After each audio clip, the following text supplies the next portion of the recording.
Okay, welcome friends to Arushi academy. जी हाँ, जिस चीज़ का इंतज़ार था, जिस बात का इंतज़ार था, बेसब्री से इंतज़ार था, वो नोटिफिकेशन आखिर आ ही गया है। जी हाँ, नोटिफिकेशन आउट हो चुका है UP triple S C PET 2022 के लिए। और जो भी अभ्यर्थी यूपी ट्रिपल एस सी के थ्रू उत्तर प्रदेश सरकार में सरकारी नौकरी का ख्वाब देख रहे हैं, उनके लिए ये वास्तव में बहुत ही ज़बरदस्त न्यूज़ है। तो चलिए एक्सप्लोर करते हैं इसके बारे में। जी, UP triple S C. Okay, so इसकी ऑनलाइन आवेदन शुल्क जमा करने की जो प्रारंभ होने की तिथि है वो 28 यानी कल से स्टार्ट हो चुके हैं, 28 जून से। ऑनलाइन आवेदन शुल्क जमा करने की जो अंतिम तिथि होगी 27 जुलाई 2022 होगी। शुल्क समायोजन या कोई भी संशोधन अगर रह जाता है, वैसे तो आप छोड़िएगा नहीं, बहुत ही ध्यान से केयरफुल्ली आप इसका आवेदन कीजिएगा। बट अगर फिर भी कोई संशोधन की ज़रूरत पड़ती है तो आप संशोधन कर सकते हैं 3 अगस्त 2022 तक। ठीक है, उसके बाद सितंबर में प्रस्तावित है इसकी एग्ज़ामिनेशन डेट, तो देखते हैं जब भी होगा वो उसका नोटिफिकेशन आयोग की तरफ से अलग से जारी किया जाएगा। तो चलिए बात करते हैं इसके सिलेबस के बारे में, क्योंकि कोई भी एग्ज़ाम के लिए सबसे ज़्यादा इम्पॉर्टेंट है कि क्या सिलेबस उस एग्ज़ाम से रिलेटेड आयोग द्वारा निर्धारित किया गया है। तो चलिए भाई, शुल्क बिल्कुल आवेदन करने के लिए अनारक्षित के लिए 160 रुपये है, 25 रुपये यहाँ पर ऑनलाइन प्रक्रिया के लिए लगाया गया है, तो कुल मिलाकर के 185 रुपये आपको यहाँ पर पे करना होगा। और ओबीसी के लिए भी सेम है, अनुसूचित जनजाति के लिए 70 रुपये आवेदन शुल्क है, 25 ऑनलाइन प्रोसेसन शुल्क है, प्रक्रिया शुल्क है, और 95 रुपये वहाँ पर आपको पे करना पड़ेगा। एसटी के लिए भी 95 और विकलांगजनों के लिए यहाँ पर आवेदन शुल्क नहीं है, केवल ऑनलाइन प्रक्रिया का शुल्क है, प्रोसेसिंग चार्ज है, और यहाँ पर 25 रुपीज़ आपको पे करना होगा। ठीक है, चलिए, तो सिलेबस की अगर हम बात करें, जो कि आयोग ने खुद दे दिया है, ये अच्छी बात रही है। अदरवाइज़ नहीं देता है तो फिर बहुत ज़्यादा मतलब गफलत सी हो जाती है, कहाँ से क्या होगा। तो बहुत बढ़िया है, निर्धारित अगर है तो आपके लिए आसान हो जाएगा।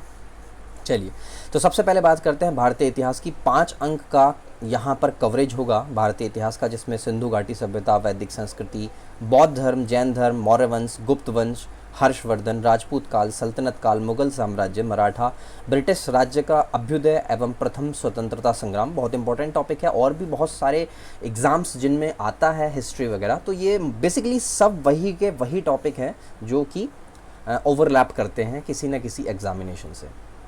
चलिए बात करते हैं भारतीय राष्ट्रीय आंदोलन की। तो यहाँ पर नेशनल मूवमेंट में स्वाधीनता आंदोलन के प्रारंभिक वर्ष, फिर महात्मा गांधी और अन्य नेताओं की उसमें भूमिका, क्रांतिकारी आंदोलन, उग्र राष्ट्रवाद का उदय, विधायी संशोधन और ब्रिटिश इंडिया एक्ट 1935, भारत छोड़ो आंदोलन 1942 और आज़ाद हिंद फौज, नेताजी सुभाष चंद्र बोस। ठीक है, ये सारी चीज़ें यहाँ पर 5 अंक यहाँ से कवर होंगे। बहुत ही स्पेसिफिकली डिज़ाइन सिलेबस है, जो कि बेहतरीन फैक्ट है इस एग्ज़ाम से रिलेटेड।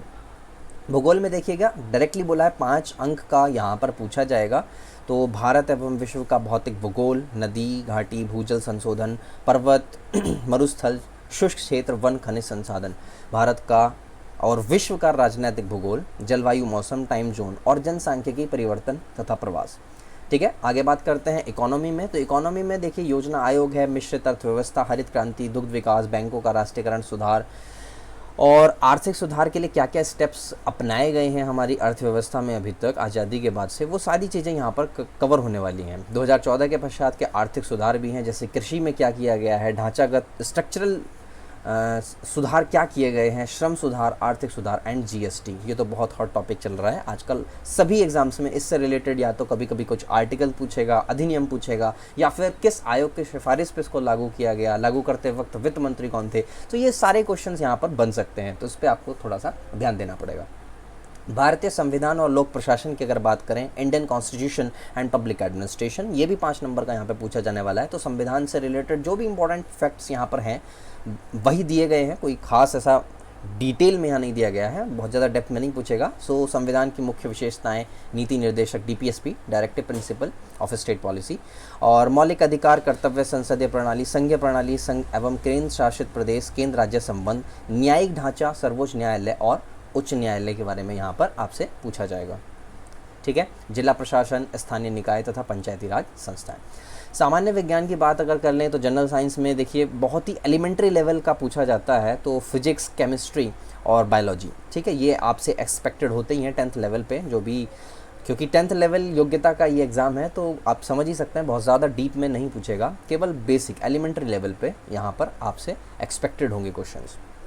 एलिमेंट्री अर्थमेटिक्स की बात करें, प्रारंभिक अंकगणित, तो यहाँ पर पूर्ण संख्या, भिन्न, दशमलव, प्रतिशतता, साधारण अंकगणित समीकरण, वर्ग एवं वर्गमूल, घातांक एवं घात, औसत की बात की जाएगी, ठीक है।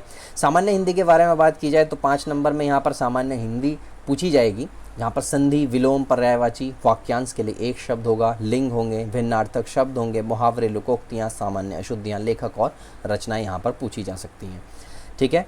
5 नंबर की यहाँ पर जनरल इंग्लिश भी दी गई है, जहाँ पर व्याकरण की बात होगी और अपठित गद्यांश पर आधारित प्रश्न होंगे, मतलब कॉम्प्रिहेंशन वाले। एक पैसेज दिया जाएगा, उसमें आपको ढूंढना होगा कि हाँ इस क्वेश्चन का क्या आंसर हो सकता है।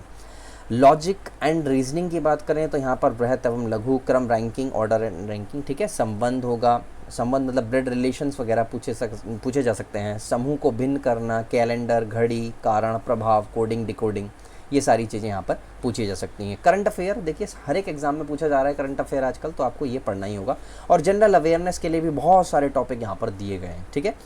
देन बात करते हैं हिंदी के गद्यांश का विवेचन, विश्लेषण, 2 गद्यांश यहाँ पर दिए जाएंगे 10-10 नंबर के। ग्राफ की व्याख्या, विश्लेषण, 2 ग्राफ यहाँ पे दिया है। तालिका की व्याख्या, विश्लेषण, 2 तालिका। देखिए ये 10-10 नंबर के हैं, तो क्लियरली मेंशन है कि आपको इन सारी चीज़ों पर ज़्यादा फोकस करना है जो कि ज़्यादा वेटेज रखती हैं, ठीक है।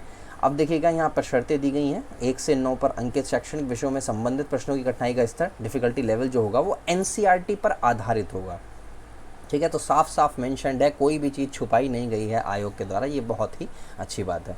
परीक्षा का प्रकार आप जानते ही हैं, एमसीक्यू टाइप्स होगा, वस्तुनिष्ठ प्रकृति का होगा, बहुविकल्पीय प्रश्नों पर आधारित होगा और यहाँ पर गलत उत्तर के लिए 1/4 की भी कटौती की जाएगी। तो एकदम जय माता दी वाला काम यहाँ पर नहीं चलेगा भाई, आपको सॉलिड करना पड़ेगा क्योंकि कंपटीशन अच्छा होता है यहाँ पर, ठीक है। तो 1/4 की कटौती का भी आपको ध्यान रखना है, ठीक है। तो इससे रिलेटेड जो भी कंटेंट होगा आपको बेस्ट क्वालिटी मटेरियल प्रोवाइड कराया जाएगा, बट उसके लिए आपको सब्सक्राइब करना पड़ेगा हमारा चैनल, ठीक है। So thanks for watching this video, thank you.